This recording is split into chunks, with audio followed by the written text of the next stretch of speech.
बड़ी खबर है, राष्ट्रीय शिक्षा नीति 2020 पर कार्यशाला का आयोजन हो रहा है। सीएम डॉक्टर मोहन यादव यहां पर शामिल होने के लिए पहुंचे हैं। केंद्रीय शिक्षा मंत्री धर्मेंद्र प्रधान भी हैं।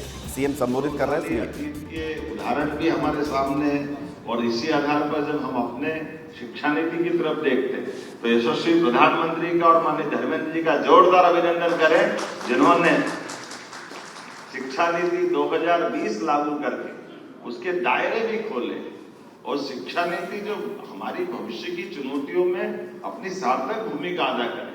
अपने शिक्षित होने के साथ उस परंपरा के आधार पर जिसने 200 साल तक अपने सारे विद्यार्थियों के दायरे बहुत सीमित कर दिए, एक विशेष नंबर का चश्मा लगा करके केवल कागज की डिग्री लेने के लायक शिक्षा नीति बन करके हमारी युवाओं के साथ जो अन्याय काम करने का काम अंग्रेजों ने किया, बाद के भी काल में कांग्रेस ने किया।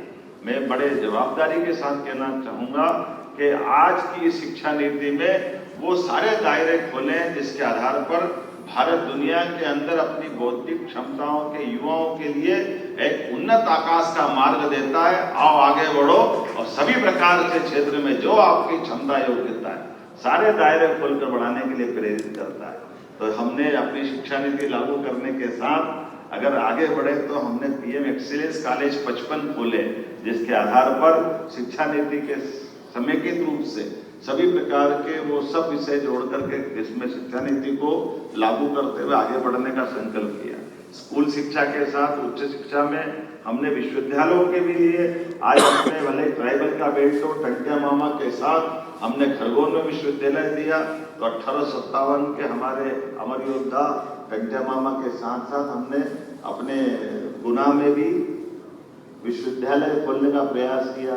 तो रानी अवंतीबाई के नाम पर सागर में, यद्यपि सागर में हरि सिंह गोरदी ने आजादी के पहले एक अपने विश्वविद्यालय की बड़ी सौगात दी, लेकिन सेंट्रल यूनिवर्सिटी बन गई। सेंट्रल यूनिवर्सिटी का सिलेबस भी लिमिटेड होता है, स्टेट के बच्चे तकलीफ में थे, ऐसे में हमने विश्वविद्यालय भी देने का प्रयास किया और साथ ही साथ शादीपनी विद्यालय के माध्यम से पूरे प्रदेश के अंदर सच में इतना अच्छा लगता सुनकर के कि सांदीपनी विद्यालय को 2 विद्यालय हमारे जो विश्व के सर्वश्रेष्ठ विद्यालय में से चुने गए, मैं बधाई देना चाहूंगा 2 सांदीपनी विश्वविद्यालय, एक हमारा इंदौर का और एक रतलाम का।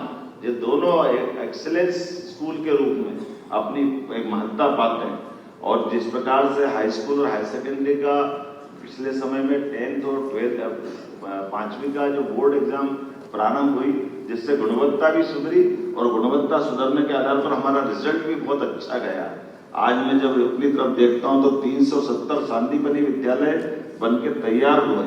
मैं आज उनमें धन्यवाद अदा करूंगा। माननीय शिक्षा मंत्री जी दोपहर में हमारे सांदीपनी विद्यालय का निरीक्षण भी करने वाले हैं। मैं अभी से आपको बधाई देना चाहूंगा, ये बहुत अच्छा मॉडल मध्य सरकार की ओर से बना है। इसी के साथ साथ माननीय शिक्षा मंत्री ने लैपटॉप, स्कूटी, कोचिंग, साइकिल, कई प्रकार की चीजों को जोड़ते हुए विद्यार्थियों का हमारे उनका न केवल मनोबल बनाना बल्कि सरकार के साथ सहकार करते हुए सभी वर्गों की मदद करते हुए सरकार इस दिशा में आगे बढ़ रही है। हमने अपने सभी विश्वविद्यालयों के अंदर एनईपी की भावना के आधार पर बीएससी एग्रीकल्चर के विषय भी विश्वविद्यालय ये अलग अलग विश्वविद्यालय एक सब्जेक्ट लेके क्यों होना चाहिए, तो समेकित रूप से एक विश्वविद्यालय में वो सारी पढ़ाई होनी चाहिए। वो प्रारंभ में ये होता था, काल के प्रभाव में थोड़ा विसंगति हुई है, हमारी सरकार सब संशोधित करते हुए आगे बढ़ रही है। हमको इस तरह से ऐसे कई सारे विषय को हाथ में लेके आगे बढ़ रहे हैं। लेकिन सच में आज की ये कार्यशाला भविष्य की एक बड़ी भूमिका अदा करेगी। इस भावना के आधार पर मैं पुनः अपने शिक्षा मंत्री का अभिनंदन करता हूं और कुल मिलाकर के इस कार्यशाला के मूल उद्देश्य को यह कार्यशाला प्राप्त करेगी, अपने मध्यदेश के लिए नींव का पत्थर साबित होगी। मेरी अपनी ओर से बहुत बहुत वंदन, अभिनंदन, धन्यवाद। भारत माता की जय। बहुत बहुत धन्यवाद माननीय मुख्यमंत्री डॉक्टर मोहन यादव। तो राष्ट्रीय शिक्षा नीति पर 2020 में ये नीति लागू हुई थी, उसके बाद इस पर कार्यशाला का आयोजन किया जा रहा है और केंद्रीय शिक्षा मंत्री धर्मेंद्र प्रधान भी इस कार्यक्रम में मौजूद हैं, राज्यपाल मंगूभाई पटेल भी मौजूद हैं। तस्वीर हम आपको दिखा रहे हैं जहां पर आप देख रहे हैं कि एक विशेष कार्यक्रम और उच्च शिक्षा मंत्री भी मौजूद हैं। नई शिक्षा नीति को लेकर ये मंथन किया गया।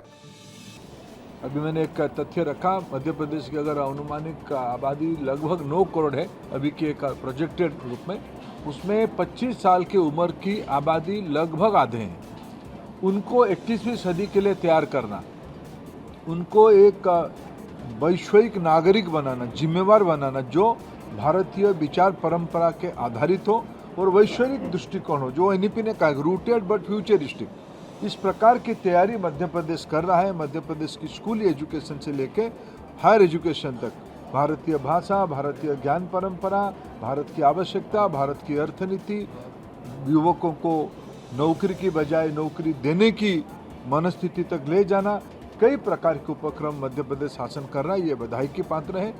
डॉक्टर मोहन यादव जी के नेतृत्व में अच्छे काम हो रहा है। प्रधानमंत्री नरेंद्र मोदी जी की जो दृष्टिकोण है 2047 तक भारत को विकसित बनाना, मध्य प्रदेश विकसित होने से ही भारत विकसित होगा, शिक्षा विकसित होने से ही मध्य प्रदेश विकसित होगा। मैं प्रशंसा करता हूँ। फिर मैं आज आभार प्रकट करता हूँ महामहिम राज्यपाल जी का। उन्होंने भी इस 1 दिवसीय कार्य समिति को उद्घाटन करने हेतु